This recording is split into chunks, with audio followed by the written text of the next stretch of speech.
Okay, so welcome. I know that we are going to run a marathon here. It's going to be quite a short space where we have to talk about a lot and make sure that we find this solution. But while we go, we don't want to leave you behind. Make sure that you tag along with us.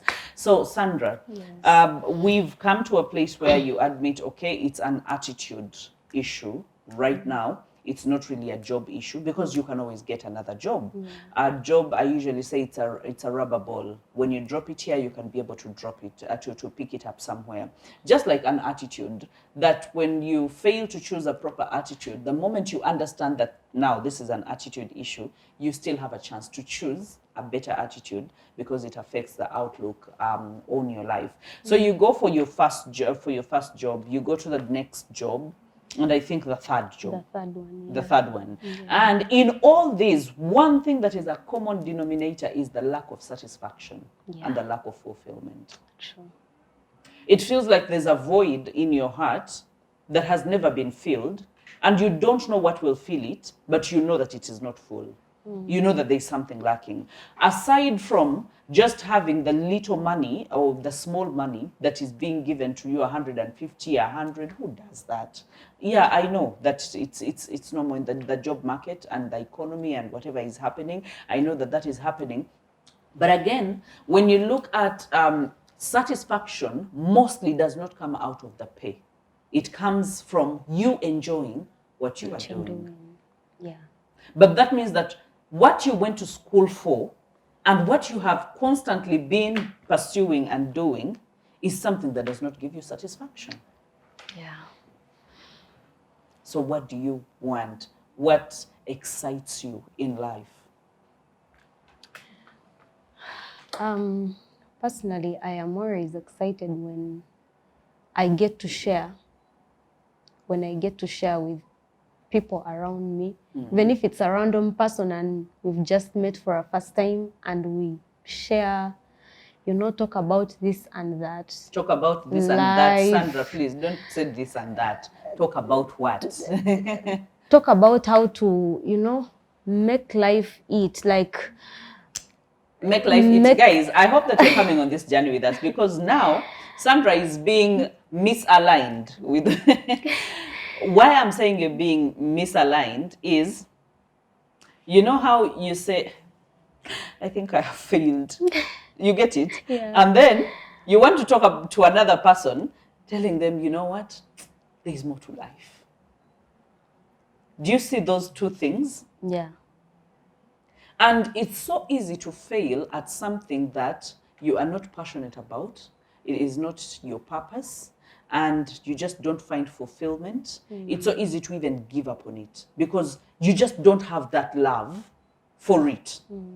That anything small happens and you're just willing to throw in a towel. Anything small happens, you're just willing to walk away because you're thinking, no, I'm not being. But there are people that are glued to jobs, not because of the money that they get, but because of the passion and the love that they have for it. And even when in the present moment it's not paying that much, you're saying, let me get as much skill as I can. Let me equip myself as much, so that when I get to the next job, I will have, maybe I can bargain better because then I have enough experience from where I come from. And I feel I love doing it and I don't want to deviate or even go into any other. So you see, when you say that, and this is not the first time you're mentioning it, that means it has come to you so many times that you love speaking to people, transforming people's lives, and telling them things will be okay, life will work out. So how did you come to know about this? How I came to know about this, I used to think it's something everyone can do, talking to someone, comforting someone. I used to think that's everyone can do that. Until actually last year around February, I went and enrolled for a course in counseling, but specifically in HIV AIDS. So I did that course for 6 months. And during my practicum field, I would find when patients it's so easy for a patient to come take you on a side and open up their life to you. You talk to them even if it's for 30 minutes, and it helps them to even get back on drugs which they had thrown Left, yeah. away. Yeah, so I realized. Did you find satisfaction in that? Yes. Okay. Because in me, I would be like, that's a life saved. At least this person will live for some years because they've been able to embark on their drugs. So I would feel so happy doing that. And you were not being paid, you were just No, doing it was practicum. practicum. Okay. Yeah. So after that, what happened? After that, I didn't go on like to, look for a job about it or on in that. So was it a skill just you attained to just go back and keep the papers? Not at all, because okay, we would try apply for jobs here and there in organizations, but our certificates were not yet back, so they would be like, wait for your certificate to come back. So that's how you left that at that. I didn't leave it, because I do it as a person. When someone approaches me, I talk to him, because there are clients whom I kept in touch with even after leaving the facility. So they talk to you, you counsel them, you tell them what they need to do, how they need to, go on with their life. Someone comes, tells you, I am having an issue in my marriage. A married person telling you, I'm having issues in my marriage, gender-based violence. You counsel them the way you know how. Yeah. And that's it. So you're back to sleeping mode.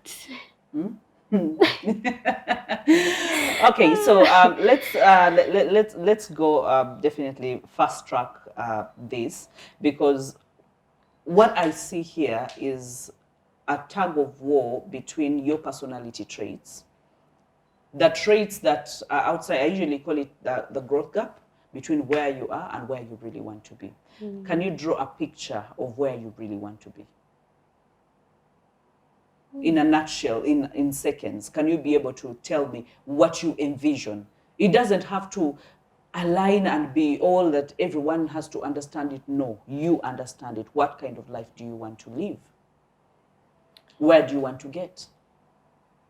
I would want to be in a place where I am able to, talk to the young girls about how to live life as, how do I put it? Like life can be lived not like the way the world puts it, but like the way you want it to be as a person. Not in a way of doing it to make money, but just to make them live a good life, a fulfilling life, a life that they would want to live. Okay, so that is the outside. start of the picture. Anything else you want to aim at? What else? So Sandra, you have an assignment, because clarity is one of those things that paves way. You cannot run with the ball, dribble the ball, not knowing where you're going to put the ball. Yeah. You have to have a goalpost. So when you have that goalpost, you use all your energy, you use all your creativity, because you're a brilliant girl. You're not a dense girl. I've been with you for less than an hour, but I know that you're a brilliant girl. And I know that when you find something to do that you're really interested in, that's going to change the rest of your life. Because then you will not just be doing because people are doing. You will not be just doing because there is money attached to it.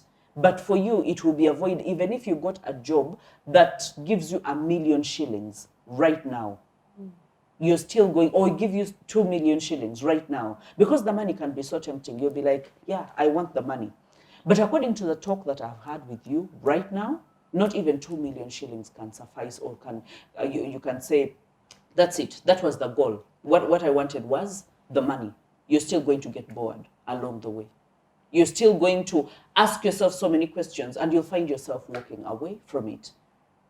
You're the kind of people who will walk away from a very good job, and then they will find you in Katanga feeding or giving porridge to young kids and carrying kids at orphanages. Why? Because that is where your heart is drawn to. And in this age and era, we are not in an age and era where being an engineer, a lawyer, a teacher, a doctor are the only paying jobs. Yeah. People are feeding off their creativity.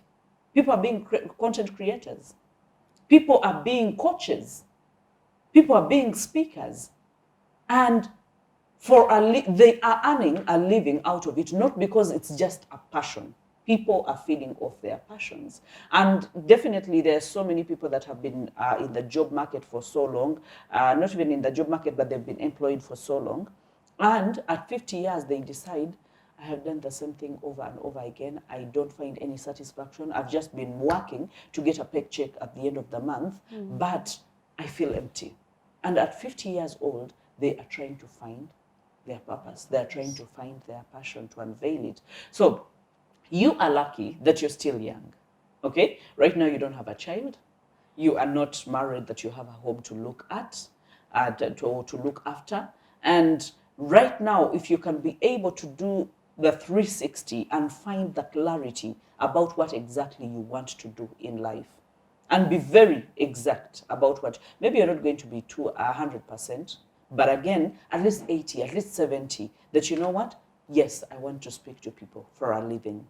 Who do I want to speak to? You know, I want to speak to girls. That's what you have said. Okay, how do we monetize this? Because it can be monetized. And say, okay, yes, I am doing my passion, but along the way, I want to be able to earn money. My first target is to transform lives, but I want to transform lives living a good life. And that good life, I can only live by having money. Okay, yeah. So that means that you need to be able to go back. And then the other assignment is to find what character traits are going to fast track or speed up the process for you to actually get to that. Because focus, you lack focus. Is that something that you knew about yourself? You think about so many things at the same time, and then you end up thinking about nothing. And then you end up acting on nothing. And another day comes, and a week goes, and then a month goes, and a year goes. And then you look back, while people are saying, oh, I've been able to do a lot in this year, then you're asking, what did I do? Where have I been? Why is it that others are able to do so many things in a year, and all I have done is wake up, sleep, eat, listen to other people, have wishful thinking, and you have a lot of wishful thinking, you know, like a fantasy. And I'm not saying it's bad, because that's what draws you closer to what you want. That is how you're able to tell that I don't like this and I like this. So you even have fantasies. You sit down and envision a certain kind of life, because you have feared to tell me that kind of life. But there's a certain kind of life that you want to live, you know? And maybe you've been able to see a few people on social media who are living that kind of life, and you're able to even point a finger. Are you on social media? Yeah. And you're able to point a finger and you're like, that is the kind of life I want to live. But again, I don't know how to get to that, to that kind of life. You love soft life. Soft life, not that you don't like working, you like working. But again, you love when, you know, things are seamlessly just moving. Is that true? Not too much hurdle, not too much effort. Because I've seen it from the time you left school to with all the jobs that you have worked at. This is not it. What gets you there? To a place where you just don't want to fight too much to make something work. Do you understand when I make that statement? Yeah. I think it's mentality. Yeah, where you think perhaps because you grow up like that, things will always be like that. Oh, so you think it was fed into you while growing up. So right now, that slightest moment where you hit a rock, you feel like withdrawing and not just fighting through. Because again, if you're crossing over into passion-based careers and finding your purpose and being able to impact lives while you are making a living, you realize that there's more to fight for. Okay? You need more determination, more consistency, you need more commitment. But what makes it sweet is you are interested. You love what you are What you doing. do. Yeah. So every day of your life, you wake up happy, knowing that I'm going to do something that I love, and I'm going to earn out of something I love. that I love. I think that creates a whole lot of difference. And I usually say one of the ways we find purpose is definitely by trying different things. You're yet to try more things, because even when it comes to you saying I want to speak to girls, it's possible it's not all girls that you want to speak to, Yes. and it's possible that it's not all kind of speaking that you want to do. So that means that there is also a bit of self-discovery along the way to find that refined person that you want to be, and be able to commit to that and start a journey on that. True.